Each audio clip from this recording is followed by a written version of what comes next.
9મી જાન્યુઆરી 2026 શુક્રવાર। આજના શુભ સંદેશમાં 3 બાબતો ઉડીને આંખે વળગે છે।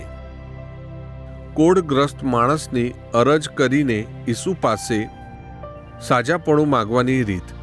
એ સમયમાં કોઢગ્રસ્ત માણસોની જે દુર્દશા હતી એ અમાનવીય હતી, પણ તેમ છતાં એની પ્રાર્થનામાં એ ઈસુની ઈચ્છાને આધીન રહે છે।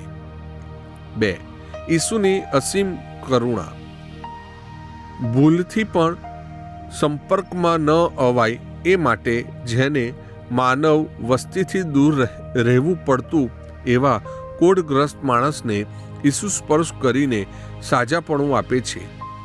એમ કરીને ઈસુ અમાનવીય સામાજિક પ્રથાને પડકારે છે। સામાજિક બદીઓ સામે આપણે પણ આવો અભિગમ કેળવીએ। સમાજ સુધારણા આમ જ થઈ શકે। 3. ઈશ્વર જ કરી શકે એવા ચમત્કાર માટે ઈસુ પોતે કોઈને પણ કહેવાની ના પાડે છે, પણ નૈવેદ્ય ધરાવીને ઈશ્વરની આભાર સ્તુતિ કરવાની સૂચના આપે છે।